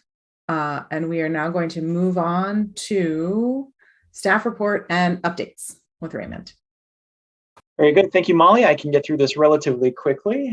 So looking at the update included in your packets, under the annual street resurfacing project, there's just an update on the timeline at the very end, which says work is scheduled to begin in mid-May. Sidewalk gaps, most of the projects have not changed, except for there are some added details on a few, particularly the first one, Barton Drive, talks about that the lighting and pavement markings are in and that the crosswalk will be open once crosswalk signage is installed. Boardwalk, there's an updated timeline on that. Construction is expected in mid-May. Russell Street, a timeline has been added there. Construction is expected in late summer. And then the last one, Yost and Eli, construction began May 11th. It should be complete by the end of this month. Division Street, you got the update today, but there's new language in there about that. Platte Road, just a small minor update on the schedule. Construction is scheduled for late summer 2022. I think before it said early summer. Earhart Road, same thing, just an update to the construction timeline. It's anticipated in summer/fall of 2022. Broadway Street, touched on a little bit. Construction is scheduled for late summer, fall of 2022. However, you're noticing a theme, as has been mentioned a couple times this evening. The project may slip to the spring of 2023 due to material shortages. They could probably expand on that if need be, but I think there's, things like piping and things like that that have to do with water mains and other work. We're running into some challenges getting that material. Huron Parkway Tübingen resurfacing, again, update to the timeline. Construction is expected to begin in July of 2022. Getty's Avenue resurfacing, similarly updated schedule. Construction is expected to begin in July of 2022. South Main reconfiguration, you got an update on that today, but there's language in your memo as well on that. Barton Drive bike lanes. This one, you may recall, we talked about a long time ago, and it's resurfacing. So council tabled a resolution to eliminate on-street parking back in 2020, waiting for the completion of the Lower Town study. Now that the Lower Town study is done, it does recommend removal of that parking and installation of those bike lanes. So staff is working to get that resolution untabled or reintroduced and back in front of council for their consideration. And just so you all know, we think this body's recommendation from when you heard it 2 years ago still stands, because it was to recommend removal of the on-street parking in favor of the bike lanes. Nothing has really changed in terms of the design of that. So we were not going to bring it back for an action. But, if you all feel differently, then, let me know. State and Hill improvements. Pretty much the big update here is that a public engagement meeting was held on April 26th to get some initial feedback. Additional public engagement opportunities will be coming, and we'll make sure to communicate those to the Transportation Commission in advance. And we do expect to bring this back before the Transportation Commission for a future presentation. So stay tuned on that. There is some new information related to MDOT coordination, in particular Huron-Ravenna signal modernization. They're going to put in a new pedestrian crossing, a new signal, which will facilitate a new pedestrian crossing on the eastern leg of that intersection. This is by the Dexter split, where if you've ever had to make that crossing, you kind of stand in that Bermuda Triangle. You can avoid that now, which will be nice.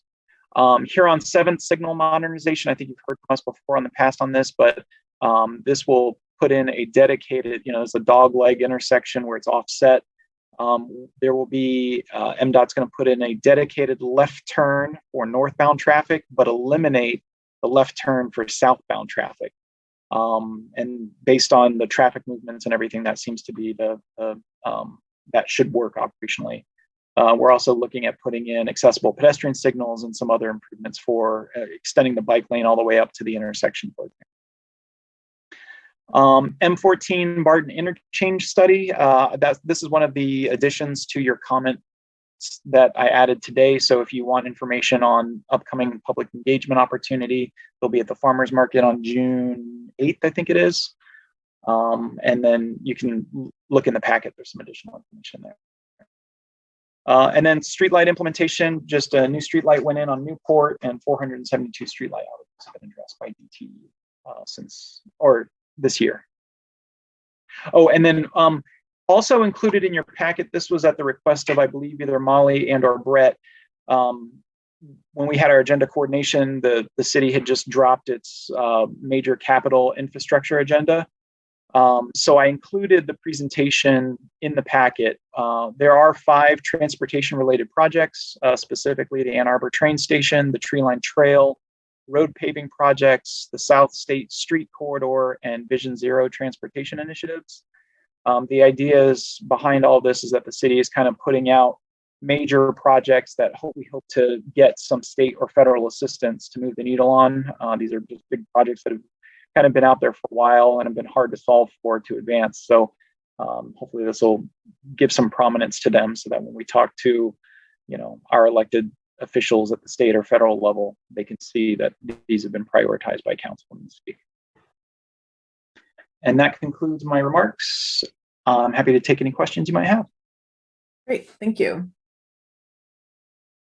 Woo.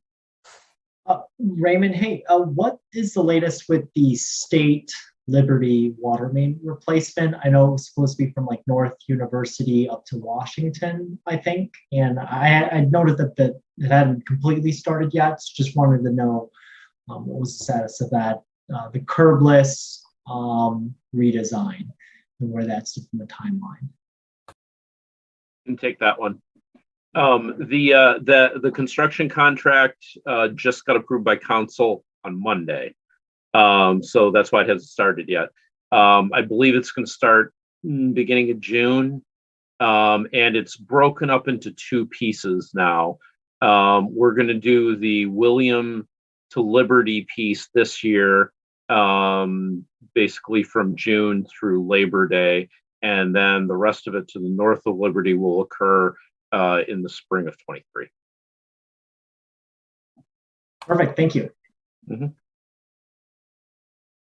All right, we're going to move on to liaison reports. So any commissioners who specifically serve as a liaison to another body or organization or committee are welcome to provide brief updates. Brian. Good evening. Thank you. Just wanted to let everyone know that the long range plan feedback time has been closed, and that the consultants are gathering all the recommendations and will present a final plan for approval by our board in late 2022, so later this year. There will be one last opportunity to review the final plan as part of our just public participation with our board.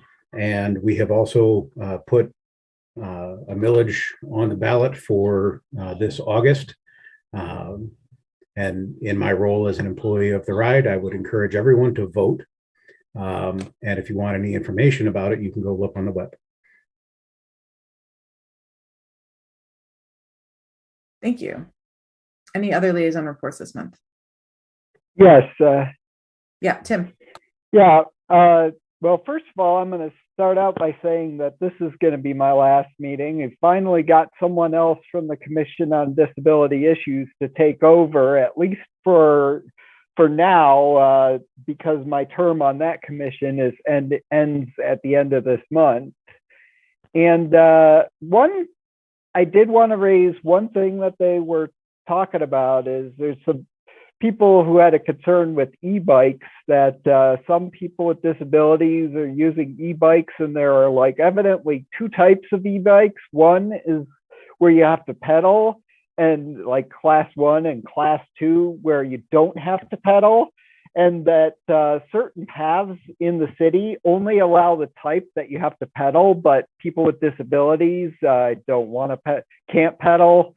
And I guess that was the concern that they raised, is that they can't use these paths because they're using that. If it would be nice to have some kind of accommodation there. And I also wanted to bring up another issue. I was just curious. I don't know if I missed it, but I know they're talking about the ride and they mentioned the millage and everything. Is there going to be more information about the exact specifics of the changes, that the improvements that would come out? I mean, I know I've seen the things that came out like a month or two ago where they say stuff in more general terms, but is there going to be more specific, detailed information out about that?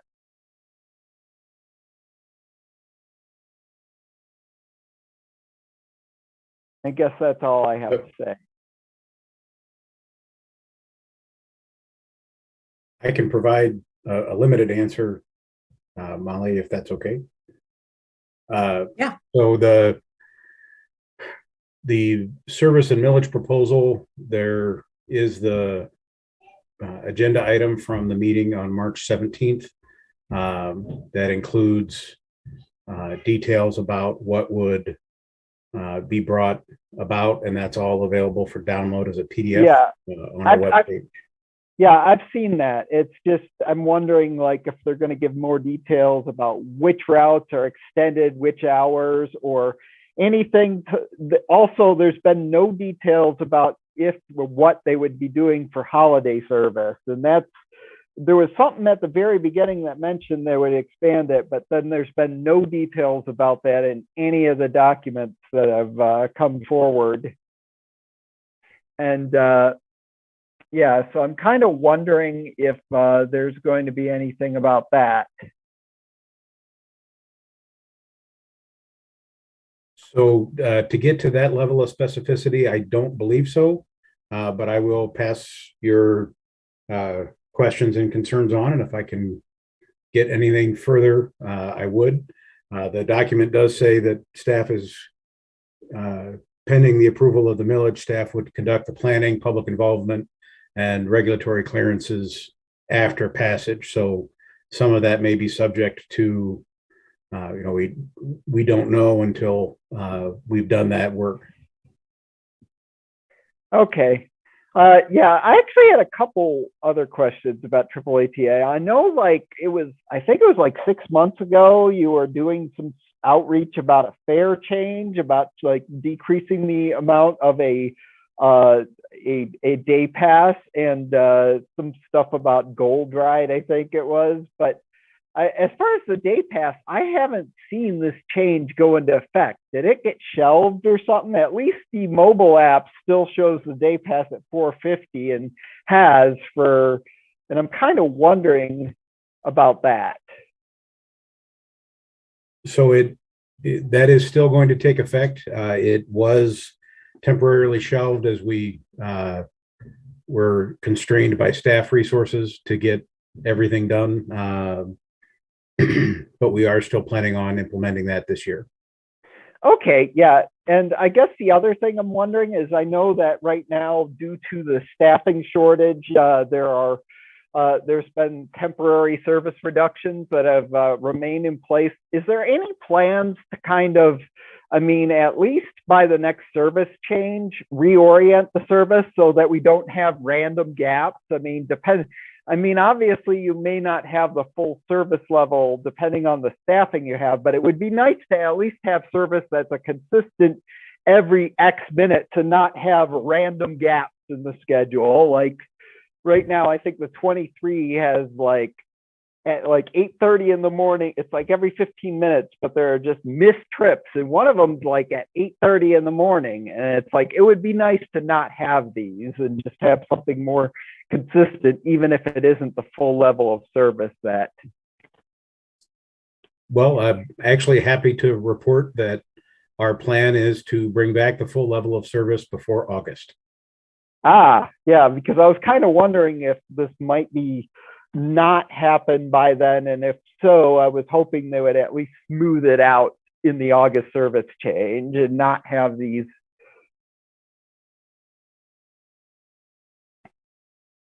All right. Thank you, Tim. Any other liaison reports? Yeah.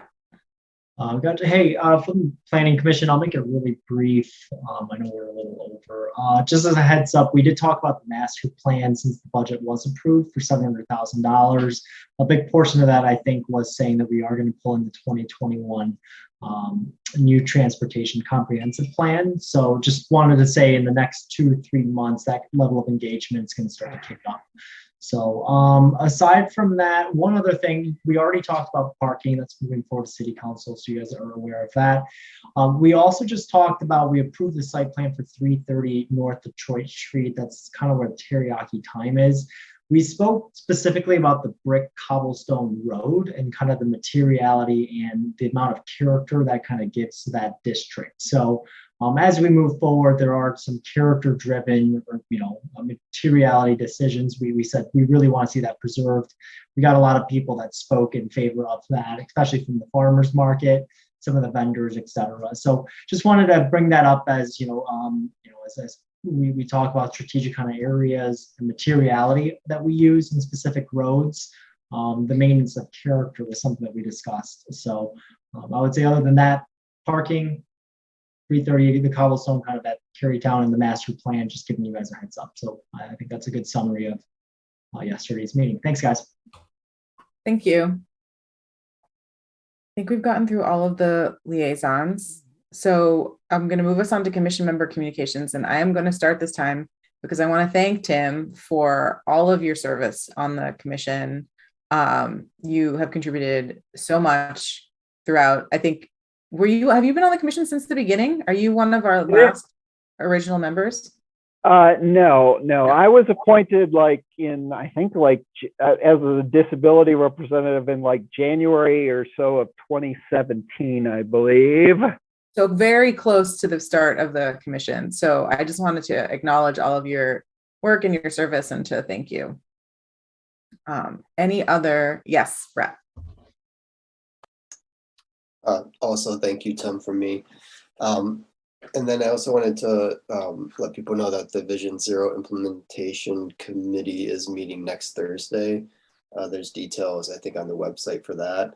And then finally, there's one topic that pulls together three items on our agenda tonight, and those are so the South Division cycle track, the pedestrian accommodations at signalized intersections, and then there's also a communication from a member of the public about the pedestrian crossing of Division at Packard, how that crosswalk is set back, and there's a feeling that it's very dangerous for people that are trying to cross that. And so that topic kind of there's three of those topics on tonight's agenda that kind of center on that crosswalk, and I just wanted to make people aware of that and maybe consider or reconsider that crosswalk design, especially as the Division cycle track is being extended, or if there's room for modification of that crosswalk.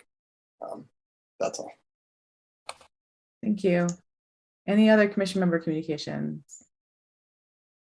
All right, we're going to move on to call for agenda items. So a reminder, anything you want to add to the agenda, just like a quick sentence right now, and we can get more detail from you offline. Items we know are coming up in the near future. We're going to get a presentation on the sustainable energy utility from the Office of Sustainability and Innovation, Vision Zero implementation plan update, capital improvement plan, and the return of Kayla Coleman, I see on my script here. And that's what I've got on the list. Any other agenda items that people want to add? All right, cool. You can always email me and or Raymond later on if something occurs to you. The next meeting is scheduled for Wednesday, June 15th at 7 p.m. This will be a virtual meeting.